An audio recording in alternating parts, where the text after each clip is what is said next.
Hey there viewers and fans, welcome back to the MJA Boys. Remember, if you're new here and like our content, please remember to leave a like, a share, and of course subscribe to our channel, alright? So for this one, we'll be looking at Lee Scratch Perry.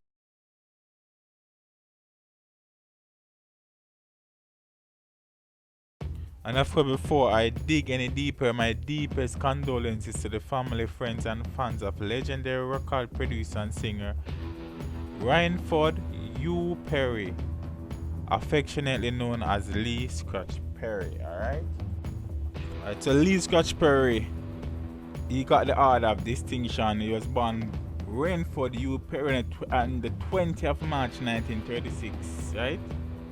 A Jamaican record producer and singer, noted for his innovative and studio techniques and production style. Perry was a pioneer in the 1970s development of dub music with his early adoption of remixing and studio effects to create new instrumental or vocal version of existing reggae tracks. So he was a very popular person, and he also worked with some very popular musician artists such as Bob Marley and the Wailers, Junior Mervyn, the Congos, Max Romeo, Adrian Sherwood, just to name a few, alright? Alright, so he also known as Pipecock Jackson, the Upsetter. He died, of course, the 29th of August 2021 at the age of 85 in Lucy, Jamaica. Of course, you know his occupation, he was a producer and of course a singer and a writer. Years active 1958 to 2021, so the man was still active at 85. So he was a very strong man, up in age but still doing his thing. His cause of death is still unknown at this moment. And of course, in 1973, Perry built a studio in his backyard. It is called the Black Harp to have more control over his production and continue to produce notable musicians such as Bob Marley, etc. With his own studio at his disposal, Perry's production became more lavish as the energetic producer was able to spend as much time as he wanted on his music he produced. Virtually everything Perry recorded in the Black Ark was done using basic equipment through Sony, Slate of, and Perry made it sound professional and unique. And with all of that accomplishment, Perry continues to push.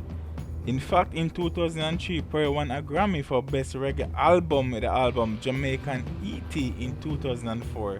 Rolling Stone ranked Perry number 100 on their list of 100 greatest artists of all time.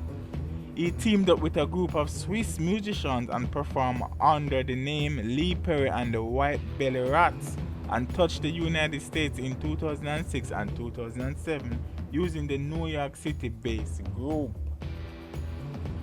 Prime Minister Andrew Holness noted that Perry was a pioneer of dub music in 1979 and produced more than 1,000 recordings over 60 years that earned him various nicknames including Upsetter and Mad Scientist. His innovative nature led him to become one of the greatest remixing and dub effects guru, Holness said, adding that people have described Perry as an eccentric character who was loved by many.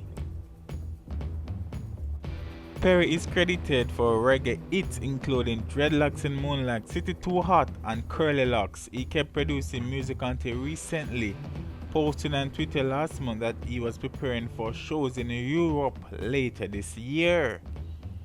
I was very busy in the studio doing some lovely remix, he tweeted in July next to a picture of himself playing a tiny flute with brightly painted nails, and his hair beard dyed a crimson red.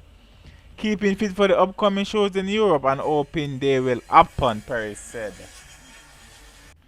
Perry once worked as an intern and janitor at several recording studios before establishing his own.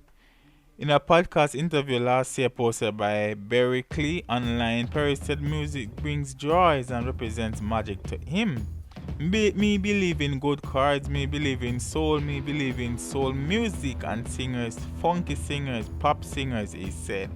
There is nothing else without the music, people get miserable, he said. Perry.